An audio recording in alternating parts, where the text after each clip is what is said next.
Okay. All right. Welcome everyone to our 4 p.m. session for Camp and Summer Programs Fair 2021, presented by Northeast Ohio Parent. I'm publisher Brad Mitchell, along with our editor Angela Gardner, who serves as content manager for this conference. We're excited to have everybody here, and we're excited to get a little bit of back to summer in summer 21 after this past year. I'm sure parents and kids are looking forward to getting outside and learning and growing together. So this is a very informative session, a terrific session that we've been planning for a while. And I'm going to turn it over to Angela Gardner, who's going to tell us a little bit more about the session and the participants.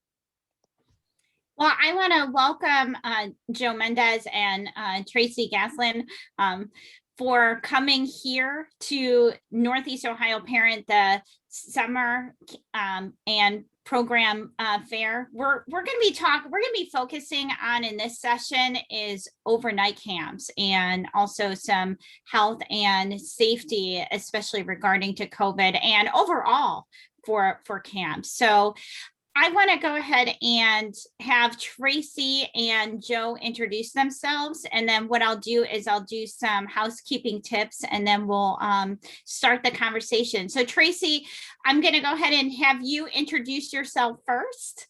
Sure. Hello, everyone. It's great to be with you. My name is Tracey Gaslin, and I serve as the Executive Director for the Association of Camp Nursing. Our organization partners with wonderful camps like Joe's and many others to provide education and support all around health services and wellness at camp. So when you talk about camps that serve a little over 18 million children in summer experiences, we have a robust opportunity to come alongside you guys, come alongside camps and parents and community groups to make sure we're all working to provide a really great camp experience for youth in the summer. So it's great to be here. Thanks for inviting me. Thank you for coming, and we're so excited to have you. And Joe, go ahead and introduce yourself.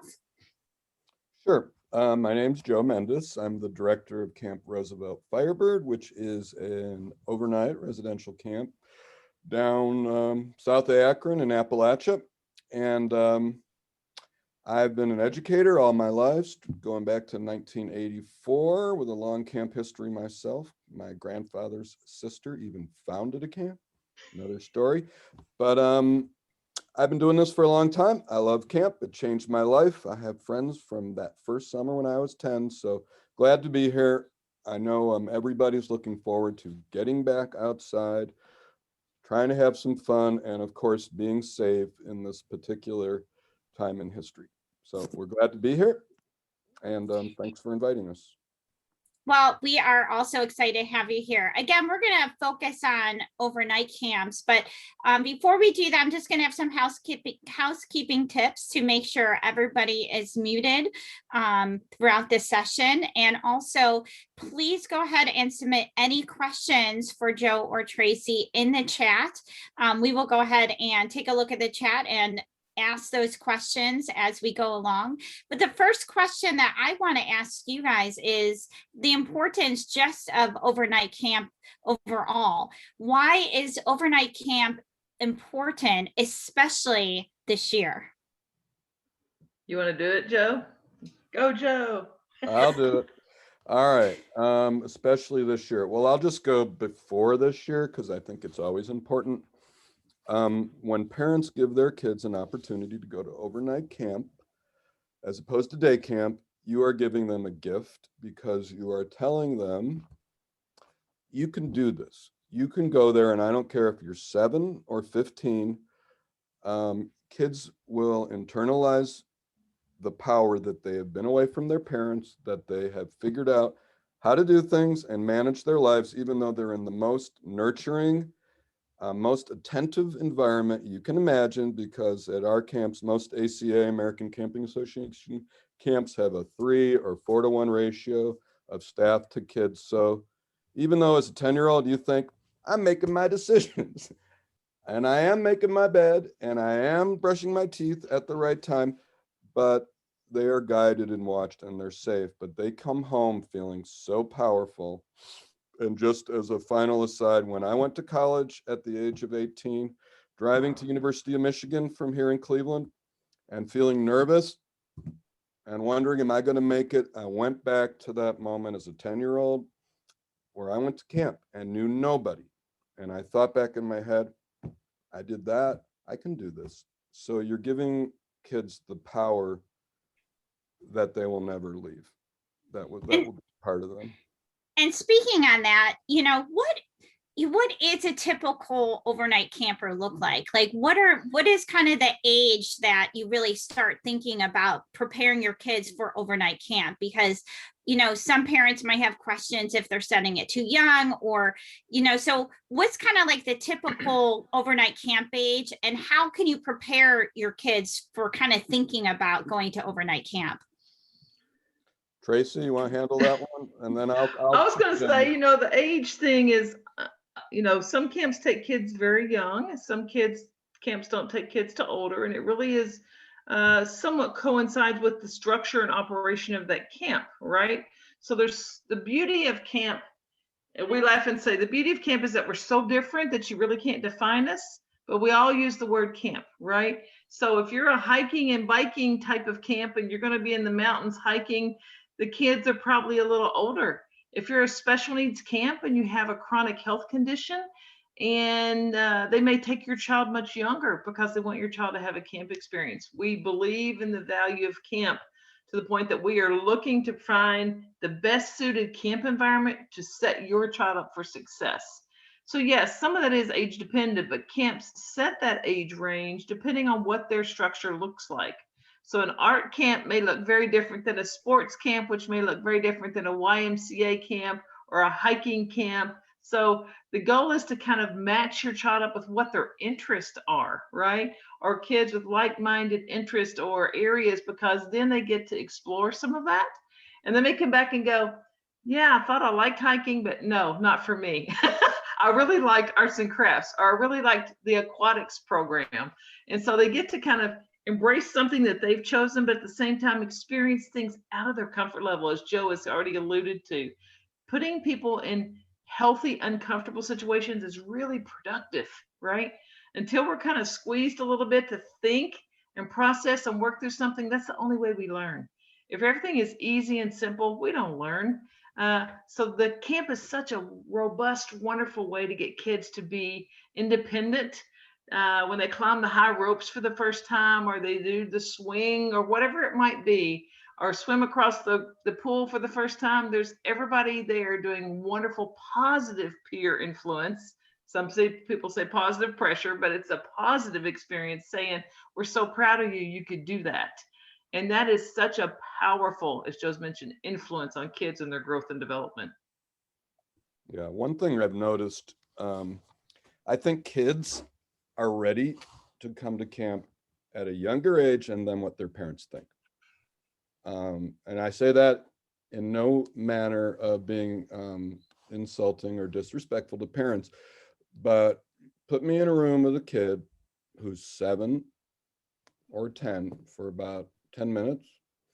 After talking, they're going to want to come, almost always. And I have had the experience of parents walking by and then saying, oh, he's not ready for that, which actually is hurtful, because what did you just say to your child? You can't succeed. And that's of course, the opposite message that parents want to give. So on the other hand, each child's different.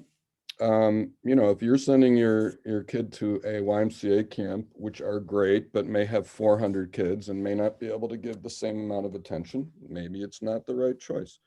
You know, my daughter went to a farm camp run by sort of Amish folks, and there was 20 kids, and she loved it.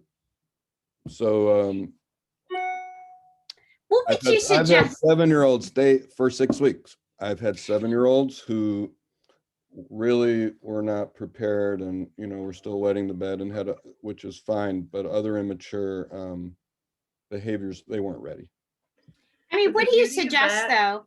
I'm sorry, the beauty of that, Joe, as you perfectly stated, is they still get, we call it a shortened stay. If a kid plans to come to camp for a week or 2 weeks and they make it to the first 3 days, that's a win, because they just had a shortened stay. It's okay. Yeah, next year we'll shoot for 5 days. And And helping that, parents you know, understand that growth piece is hugely important, because you don't want parents to feel bad if they send their child and then the child does have some struggles and the decision is made between the camp and the parent to bring the child home. There's nothing wrong with that. It's just a shortened stay. The kid accomplished a lot in that short window of time, yeah, and growth only happens, next year will be even better. Well, yeah. and I was just going to ask that, like, for parents who have first time campers who are going overnight, I mean, what do you suggest as far as in how long this stay they should initially do? Well, of course, it depends on the camp. Mhm. Many camps are a 1-week session.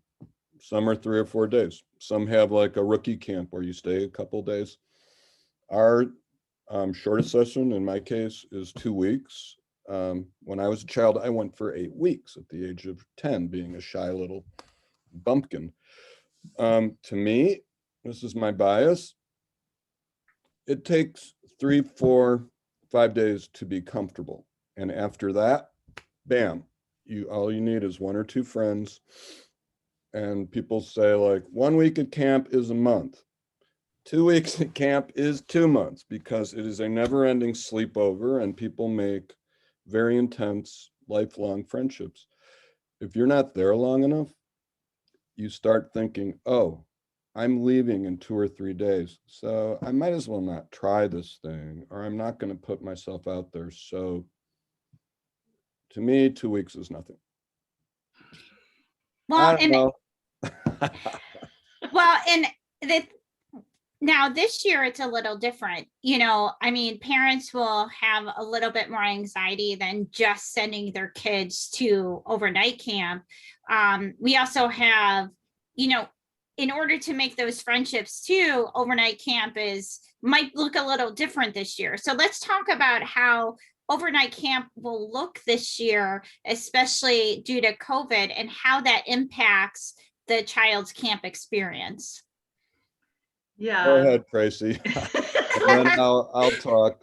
Oh yeah, Angela, you're right on, because this year, especially for parents, camps are going to have a concerted effort to really demonstrate and share with parents how camp is going to look different, right? Especially more for campers who are returning than maybe even for the new camper. The new camper is going to come and say, I guess this is the way it's always been, and this is how you do it, and they're not going to have a point of comparison. But especially for those kids coming back, it may look very different than it has historically. So lots of camps get repeat campers for 2, 3, 5, 10 years, right? Their whole youth, they come to a camp because that becomes their second home, their second family. They can jump on a bus and jump off 51 weeks later and jump right back into where they were last summer with their friends and their acquaintances they made last summer. But this year, we really have to talk to parents, to counselors, to everyone about how it's going to look different. This year is going to require the use of interventions, and the big word is non-pharmaceutical interventions, meaning anything but medication. Non-pharmaceutical interventions that are going to be in place to help mitigate the risk of COVID, right? So we're all been doing these already. We've all been wearing our mask and been encouraged to wash our hands well and trying to physically distance more from one another. So those things will be in play at camp. We also have additional, like we ask that camps try 7 MPIs and incorporate those into their camp. Face mask, hand washing, sanitizing, which means they're going to clean the tables really well and all the doorknobs, bathrooms, right? Clean them well. Camps, the way they'll look really different this year will probably be through a concept called cohorting, or keeping people in small groups. So let's say Joe's camp has 100 campers. He's probably going to navigate the camp with 10 groups of 10 campers. And those 10 individuals are going to navigate the camp experience as their own, in essence, camp, right? They're going to do their activities together. They're going to eat together. They're going to be housed together. Their counselors are going to be the same the entire time. And that helps to minimize the spread of COVID, and also helps that if someone does become ill, that we can contact trace. We know who was potentially exposed to that individual, and we can manage that very quickly and efficiently. The beauty of camp is that again, Joe mentioned early on, It's not a free-for-all experience. You have counselors who are trained, who are prepared, who are ready to mentor, who are ready to role model, who are filling that role because they want to work with children, probably in their career down the road.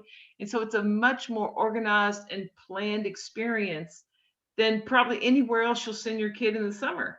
If you say, no, my kid's not ready for camp, but you send them to the community pool, who are they going to interact with? Who's going to be making sure all of those NPIs are in place? Nobody, right? If you send your kid to the public park, even, who's there making sure that they're working on managing and doing those NPIs to the best of our ability? So all of those interventions, NPIs, are really important. And I spend every day talking about that, teaching people about that, how they use that at their camp. And then I can share that health information. This is what you need to do. You need to cohort at your camp. And then Joe puts that in his little think tank and says, how do I do that at my camp? Right. And then his job then is to share with parents at our camp this next summer, here's what it's going to look like. Here's what our groups are going to look like. Here's where we're going to eat. Hey, guess what? We're going to do everything outdoors this year. Maybe we haven't done that historically, but guess what? This year we are. So the communication cannot be reinforced enough about early communication with parents. Parents going to that camp's website. I bet if you go to just about any camp's website right now, they at least have some early information up already about what they're doing related to COVID for the summer. So we want camps to be very proactive in communicating with campers and camper families. But at the same time, we encourage parents to go to those websites and look at those camps and see what they have, what they're doing already and already thinking about to prepare to prevent illness transmission at camp. We had a really good summer last summer related to camps. Probably the only camps people hear about are the very few that had COVID outbreaks. But for the majority of camps that did operate last summer, we did a lot of research on that. They had very uneventful, which is what we want, summer related to COVID. Had no COVID or had very limited COVID events. So it's a great way to know that camps really can do community-based activities like camp in a very safe and organized way. And I know you guys put together a field guide and for camps. And what, because I for parents, they might feel that they want information and feel safe to send their kids to camp. So is there anything you can say? I know the world's not 100% safe when you walk out the door, but what can parents ask, and what kind of things should they be looking for to feel safer, I should say, to send their kids to overnight camp? Let me add one thing in before we get back to that, because Tracey really should be the one talking about this. Even though I've gone to her conferences and watched her incessantly for the last 11 months, because that's the other thing parents should know, is camp professionals across the country and Canada have been communicating since just about this time a year ago, constantly. I mean, I've never seen such a collaboration among people who are smart, passionate. I mean, because we take this seriously. We are taking care of people's children. And of course, I've been a parent and I know what that means. This is not a walk in the park. So you did mention, like, what's the experience going to be like? Is it going to be diminished because of all this COVID and the changes we are making? Heck no, that's impossible. Look, we are great at having fun and we're creative, and our staff will be, most camps are going to have their staff, especially overnight camps, in training for 14 days. We usually do 7. We're doing that out of safety for quarantining and etc. We'll make it fun. There is no question. And if you think of an elementary school class, and I taught elementary for 15 years, this is what they do. They're always together. They go to art. They go to music. They go to gym. Maybe they didn't like it, but if all my cohort is going swimming, we're already ready. Well, half of them don't want to go. Okay, you're doing friendship bracelets, reading books, and you're playing volleyball, and you're all in the same spot, and they got 3 counselors. No problem. We will make it fun. Outdoor movie night, everyone's giant distance, big screen, done. we will make it fun. I'm not worried. So you mentioned the field guide, Angela, which is very true. And the field guide is definitely one of those documents that the American Camp Association, EH&E led that effort for us, the Environmental Health and Engineering Group, and Association of Camp Nursing, which is me, our organization. We worked, as Joe said, we worked diligently, nonstop. Literally, there's new CDC guidance out today that I was sharing at the last presentation.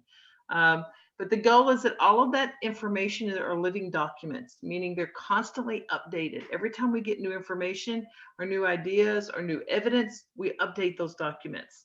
The field guide is a great resource. So parents can go to the American Camp Association website, or they can go to campnurse.org, our website, and the field guide is there. You can read it all you want, right? And it outlines all the different things that camps have been reading and preparing for and strategizing to make sure all these pieces are in place. So if you say, what should the parents ask? The camps are following the field guide, right? I would ask the parent to see if the camp is an ACA accredited camp. That'd probably be one of my first questions, because accredited camps really give you the idea, just like going to a hospital that's accredited, right? Accredited camps say this camp has decided to meet a minimum level standard of safety and health and wellness for the population they serve. And they can do that 1,000 different ways, because somebody who runs a sailboat camp does stuff very differently than somebody who does an equestrian or horseback riding program. But they all can meet accreditation standards in the way that meets the structure of their camp. But parents should ask, is your camp accredited, right? What are you using from the field guide at your camp? If they're putting stuff on the website about the interventions I just mentioned, that's all coming from the field guide. The sanitation, all the pieces related to interventions for prevention of illness, right, are coming out of that field guide document in essence. So just, being self-aware, doing a little reading on their own. And then most of the time when we read, then that's what generates our questions, right? That's where we get, well, how are they going to do this? That's when you can have a conversation with the camp of interest. And so if you're interested in sending your kid to Joe's camp and you've looked through the field guide, or at least cursory looked at it, you can say, I wonder if Joe's camp is doing this, right? I wonder if we're doing this. And then camp directors can very easily have that information available to you, have that discussion, whatever that might be, because they've been studying this for over a year now. Yeah, and this time last year they were studying. And we're educating our families one step at a time, because they don't have to think about these things in the same way we do. And going to school, it's different, because a kid gets sick at school, they're going home. They get tested, they'll stay home. So it's a pretty awesome responsibility. Now, one thing I would urge, and I don't care if it's my camp or any camp, my concern right now is, okay, I know the plan. It's not that complicated. You just have to stay up on it and ask the right questions. The question is, how are you going to make sure you are implementing this? If you don't train your staff properly, if you don't have the right people in place, how are you going to do this? And I mean, that's the same at anything in life. It's one thing to say it, and we don't know if we can do it because we haven't done it. But, for example, I have a colleague at a camp I went to as a child, and he bought the camp and he ran it last summer, North Star Camp, 7 weeks. Any question I have, I will ask them how they did it. And there's differences. So, me personally, I've hired 2 nurses and a medical assistant for this summer, 2 full RNs. One's a school nurse, one works in a COVID ward. I'm overdoing it to be safe, and it's willing. I built a sink for $3,000 that 10 people can wash their hands at the same time. And then you're going to have, buckets of soapy water all over the place. They'll do that in between activities. I'm not sure I'm letting the campers clean the bathrooms this year. That's part of like our responsibility deal, but would they do it well enough? Even though we inspect them, I don't think I can really go that way, but I'm weighing all these things, figuring them out. And I want parents to ask me those questions because maybe I skipped something. I want them, and I respect parents who do, because it's not enough to say, I'm just not worried. Well, I'm worried. I'm worried, and that will help me do a good job. Well, in a normal camp year, and this is for a normal camp year and also now for COVID year, I mean, what are the typical communications you get? Because day camp, you send them to day camp and they come home, right? For overnight camp, they're there for a couple of weeks, 8 weeks there, So what is the typical communication when you send your kid to an overnight camp? And what is there anything new they should expect, especially in a COVID year? Those are good questions. You want to speak to that? Yeah, I'll just tell our normal thing. This is an art. Now, at our camp, and most will not permit cell phones. Of course, the kids are in shock. It's a good thing. And we don't permit phone calls home whenever they want. That doesn't happen. The way our kids and parents communicate, either old-fashioned letter, and some parents will write a series of letters in advance. One shows up each day. That's cool. We also allow them to email, and we'll print them out. Kid will get it that day, and then the camper can write an old-fashioned letter. We scan it, comes back once a day if they want. A lot of times the parents will write letters and the children do not write back, and then they'll call me and I'll say, hey, Atticus, would you please write your dad a letter? Can't take it. Now I tell parents, please call me as many times as you want, and I'll tell you what's up. I'll tell you how it's going. If I don't know, I'll find out. And I think that's important, because at a camp, your child should get that personal attention. We are all about social, emotional growth. It's not like when you're a teacher, and no matter what you want to do as a good teacher, you have to get through your academics. And oftentimes teachers will say these words that I hate: I don't have time for that right now, which is true. But at camp, we have time. We will make the time, and we train our staff to just be with that child. And what's up? How are you doing? You want to tell me about it? Get out of the game. There's someone else who can take over, find out the root issues and talk to them, build some trust. So I think your point is so good, Joe, and I'm glad you tapped into that, because one of the things we talk so much about in the camp world is this concept of MESH, right? MESH stands for mental, emotional, and social health, right? Mental, emotional, social health. And when you stop and think about it, what has been impacted by this pandemic is mental, emotional, and social health. Physically, yes, none of us want the death rate that has happened. But for our children in particular, it's been the isolation, the loneliness, the difficulty of not seeing their peers in school. Think about all the people who missed their senior year of high school, or their 8th grade graduation, or their 8th grade dance. And those things are life events, right? We all can think back to those monumental events of whether they were good or bad. We can think back to them as stepping stones to becoming an adult. And so many kids have lost so many of those experiences, right? Just being in school is one of those.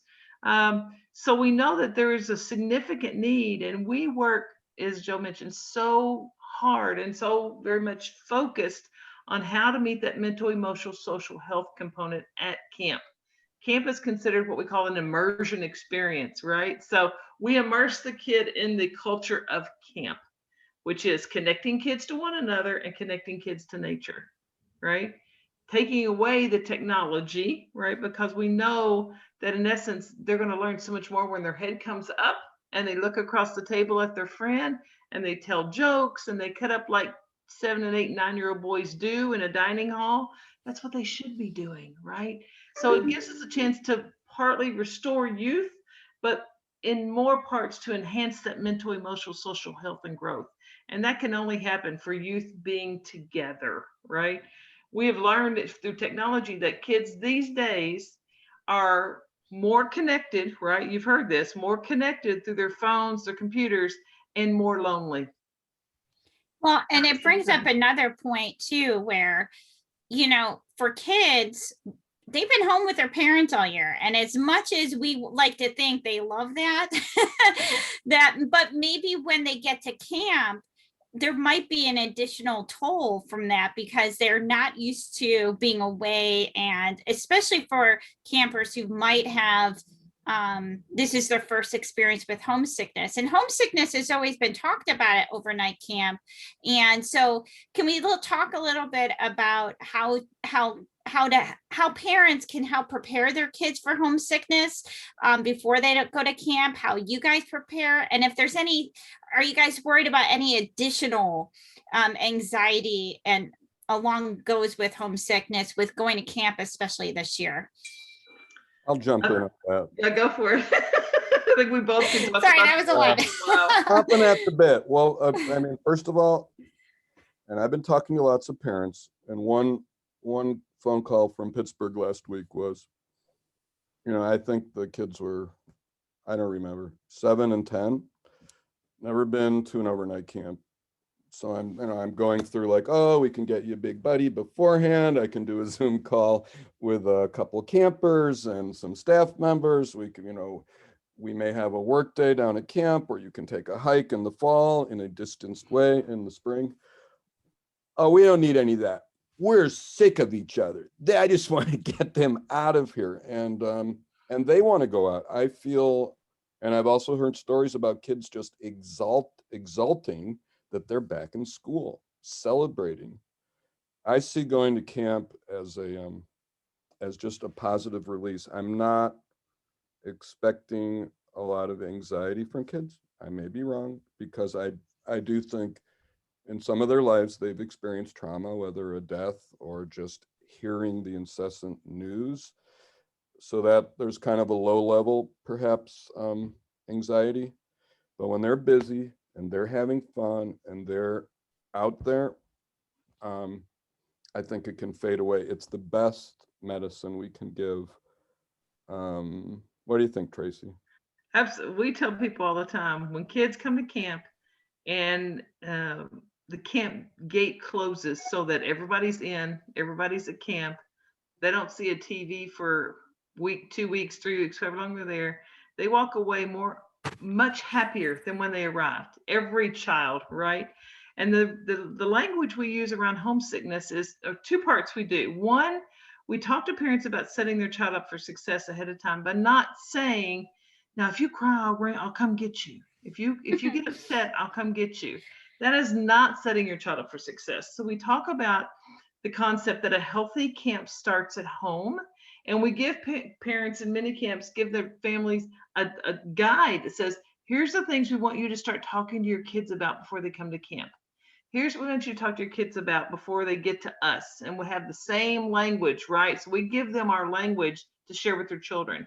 Then we say to the child, they get there, it's day 2, they're realizing they're not with mom. They've been with mom incessantly attached to her hip for 3 months, and now they're not with mom. And the beauty of that is you can sit down and say to the child, you know what? It's really cool that you're upset, because it just tells me you have such a loving family at home. Mm-hmm. And they're giving you as a gift, as Joe's already mentioned it, this opportunity to go and experience new life adventures. They're waiting for you to come home in 2 weeks to share everything you've learned, all the new friends you've made. So you turn that sadness into this moment of, oh, really? Yeah, that means you have people at home who really love you and care about you. Kids, unfortunately, who come from less connected home fronts don't have as much homesickness. They don't want to go home as a general rule, right? So those kids that do have homesickness tend to come from families who are pretty close knit, pretty tight, not always, but as many cases. And it's nice to be able to say, isn't it great that you're having this homesickness because you're probably, sounds like you're coming from a place of deep love. You love your family, you love your siblings, you've been so connected to them in the past 3 months in the same space. And now look at this gift they've given you, an opportunity to go and explore and be with new people. And they're anxiously waiting to hear all of your stories when you get home. And then most kids will come through that if you just walk alongside them. It's not a program, it's a partnership. That's what we say at camp. It's not a program, it's a partnership. Joe partners with his parents. He partners with his staff. He partners with his kids. you undoubtedly will find him sitting on the bench outside the dining hall, chatting it up with the kids before dinner, right? That's how we work. It's not a program, it's a partnership. And at And every level of that, we work to communicate well with all the people involved. I want to add in that the idea that there's sadness, the idea that there's difficulties, Tracy's intimated at this before, this is normal. If we teach children how to get through that, how not to freak out when that happens, and they do get through that, like I said before, they feel powerful and proud of themselves. So you don't hide from this stuff.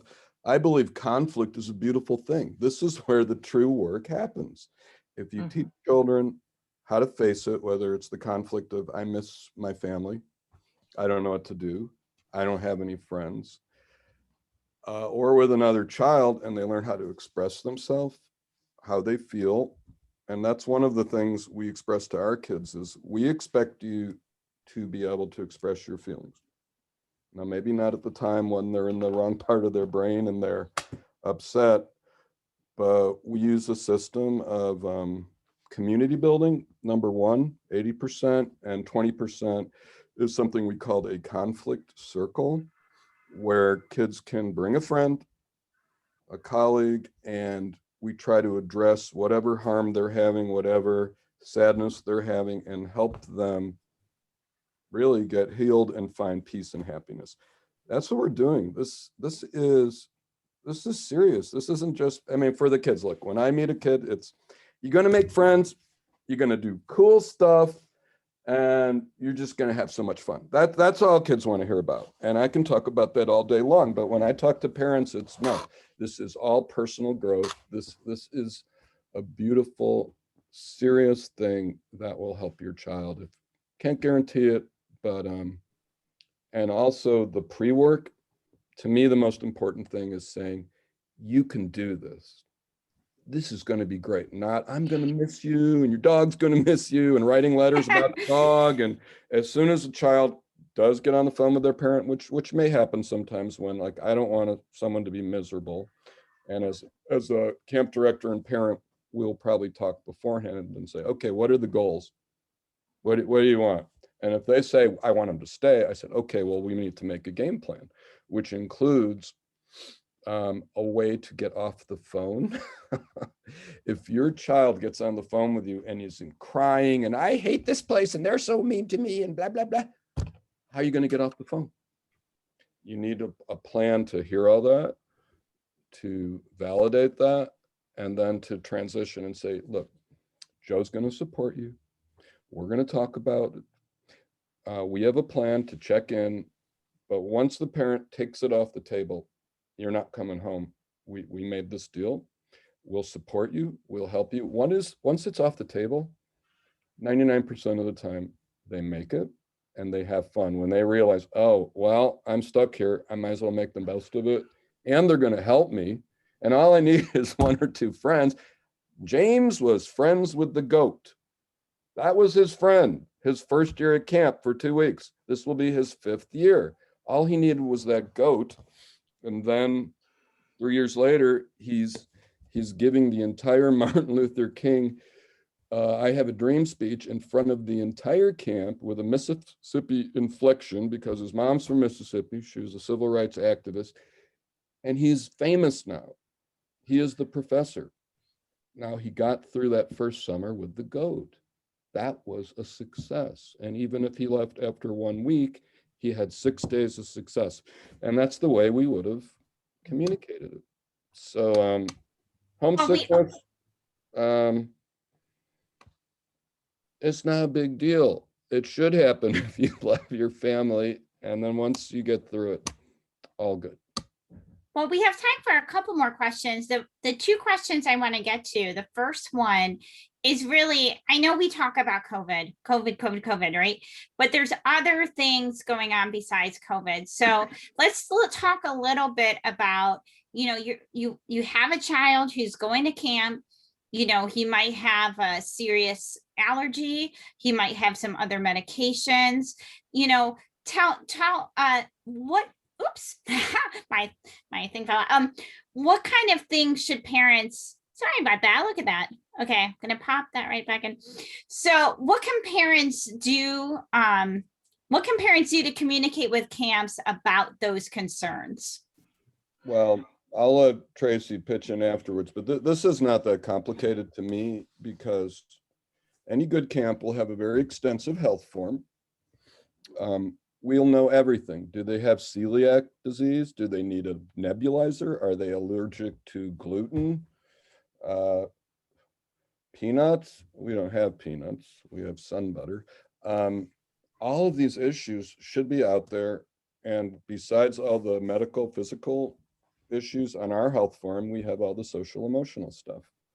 Night terrors, bedwetting, anything conceivable should be communicated to the camp. In fact, if it's hidden, like let's say there's some something going on in counseling that's kind of serious, they should tell us, because then we can give the child what they need. It's important. And everything is in confidence on a need to know basis, you know. So the things you're talking about, like allergies and things like that nature, there's nothing to it. And the nurses have strict protocols established by the American Camping Association. There's a binder this thick, and you just use the roadmap. All the meds are locked up, they're given at a certain time, et cetera, et cetera, et cetera. Tracey, you want to pitch in?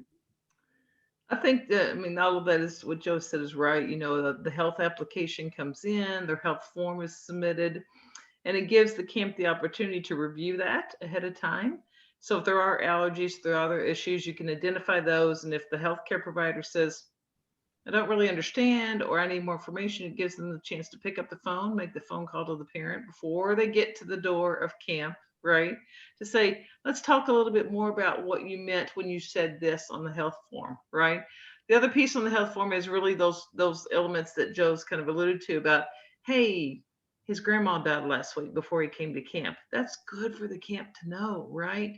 Not only is he maybe a little homesick, but he's missing grandma. And if we don't know that, that's hugely helpful information. So just kind of knowing what's going on in the child's life is also something you can have on the health form.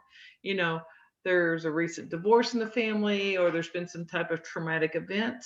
That's good to know, and it's kept private. It's all private information. The camp director and your health care director, whoever that might be, usually are very much communicating about these mental, emotional, social health pieces. So we have a game plan at camp. If there's things we want to mimic at home, we talk to the parent. We say, hey, it says to me that your child is scared during thunderstorms. What do you do at home? Right? That is so easy to translate most of the time in the camp. Oh, well, they wear a yellow hard hat when it rains at home. Okay, send their yellow hard hat. We'll wear it at camp, right? Or they sleep a certain way, or, you know, we have a certain something we read, whatever it is. Many of those things can be translated in a way to be done at camp as well. But if we don't know, we're kind of felt in the dark, right? So just sharing that is so hugely important, whether on the application or phone call or whatever mode of communication. You know, we encourage kids to bring stuffed animals, instruments, pictures, and you know, a fourth grade boy may feel a little embarrassed to bring a stuffed animal, but once the parents understand this is a safe environment where we don't tolerate, there's no secrets at camp. There's no secrets. There's so much attention. So if someone is being mean to a child, it's going to come out, and we will address it at the right time, in the right way.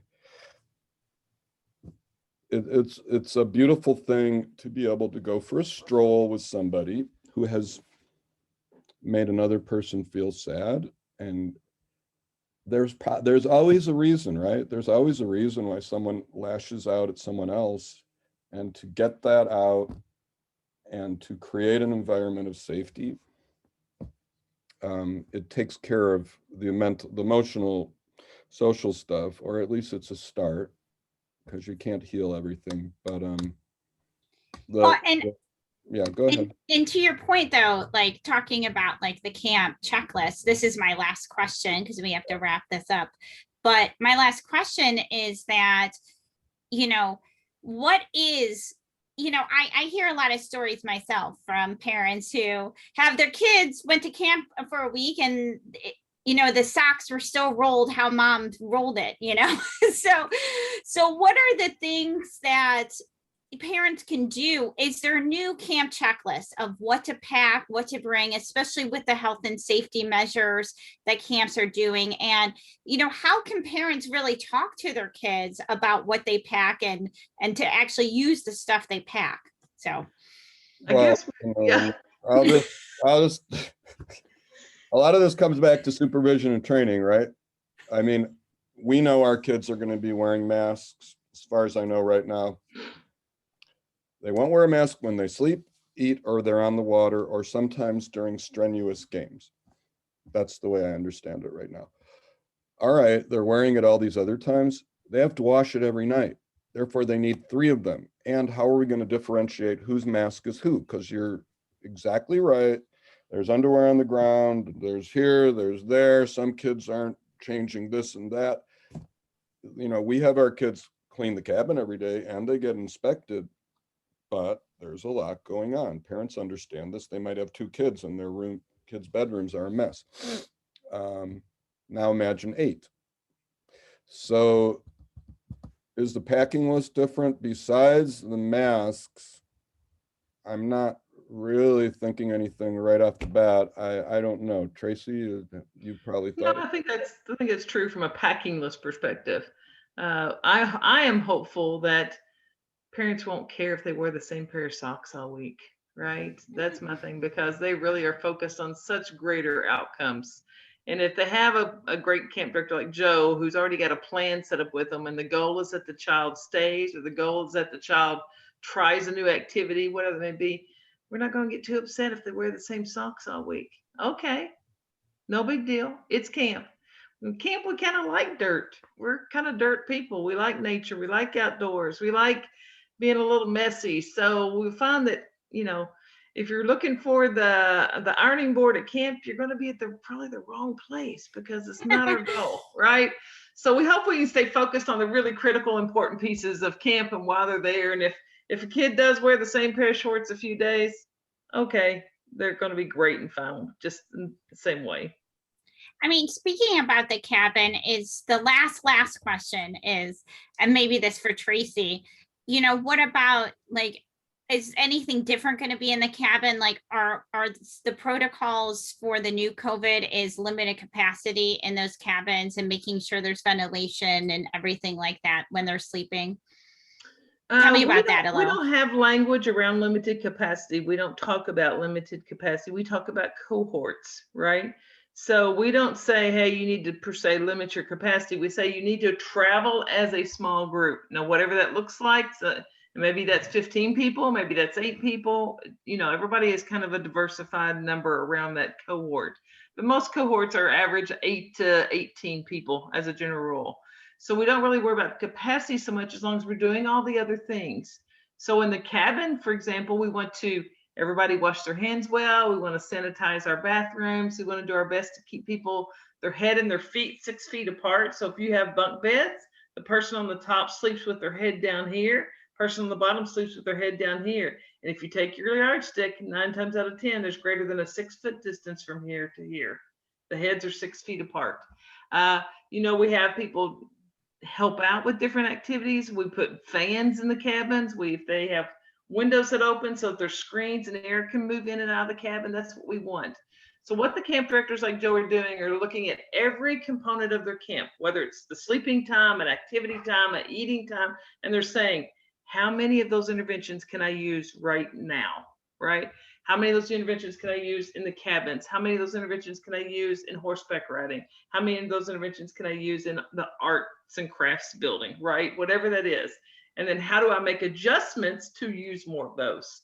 So they're analyzing every piece of their program and structure to do the best they can and use as much of the NPIs or interventions as possible to keep our population safe.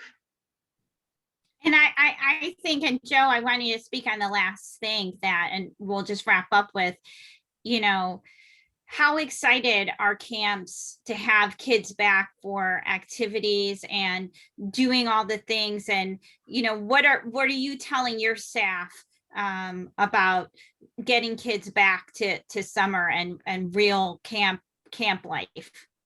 Well, first I would mention the staff are equally, if not more, excited because I'm talking to college students and all I'm looking forward to is getting back there because they've had a really hard time too. So that's number one. The question was, why am I excited? What was the question? The question was just like, you know, the hope of getting back to summer. Like, what are you guys doing to preparing for those kids to get back to camp activities and be excited about being at camp? All I want to do is have an airtight plan, which is what I'm working on every day. When they're there, that's so easy. That's all I live for. That's what I want. That's when everything comes alive. They get out of that car, which probably will have a check-in where the parent stays in the car and they walk down that road. And believe me, if you were coming to my camp, Angela, it would be like this. Angela, you're here. I've been waiting for you. What took you so long? And this year, like, we're going to know a lot of them. Like, we're just going to be, well, I suppose we all can't rush each other and hug. So there's going to be learning. But if I just said that to you over Zoom and you smiled at me, you get the idea. They're going to be ecstatic. We're going to be ecstatic. It's going to be a celebration. It's not about, we can't do this and we can't do that. No, it's look at all we can do. Thank goodness. You know, and I have kids from Pittsburgh, Columbus, Cincinnati, Detroit, Chicago. We normally have all these internationals. I do not think, but I'm not sure about that. You know, it's going to be heaven. We've been waiting for so long. It's like Christmas or Hanukkah or something, and you didn't get presents one year. Well, I am feeling very hopeful just talking to all of you. I'm just so excited to see all the happy pictures from summer coming up. And I want to thank you again for Joe and Tracey for what a great session this was. And I really appreciate your time and your expertise on all of this. And we will have a next session coming soon. So we're going to take a dinner break. I'm going to eat some yogurt and some granola, I think. I think that's going to be my dinner right now. For you. I have one question for you. Are you a parent, I take it, perhaps? Well, oh, yeah, I have 2 boys. All right. So here's my question. What are 2 or 3 things you learned from this that you didn't know before that made an impression? Oh my gosh, you're going to put me on the spot. Well, let's end the session before we that because I don't want to take up our Zoom session. So we'll talk about that after. Oh, you're a politician.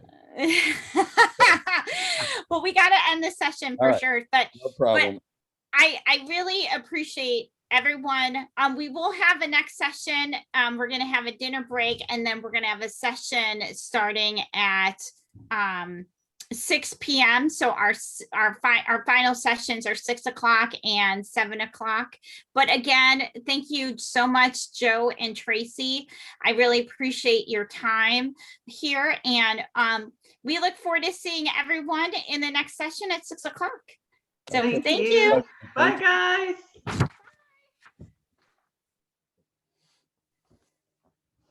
Okay. I will talk to you later, Joe, though. Hey, no problem. Okay. All right. Thanks a lot. I hope that was what you wanted.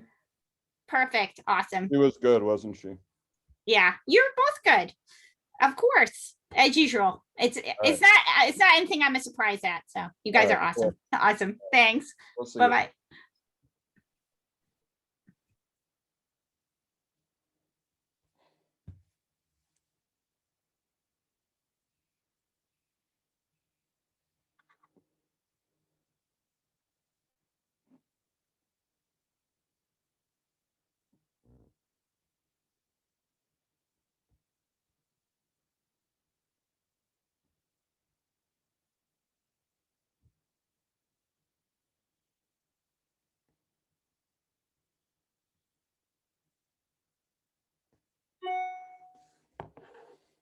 Hey,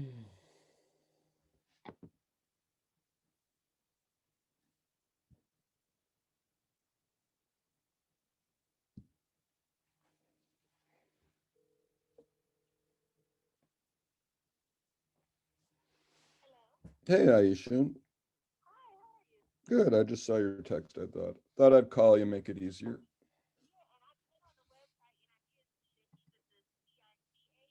Yeah.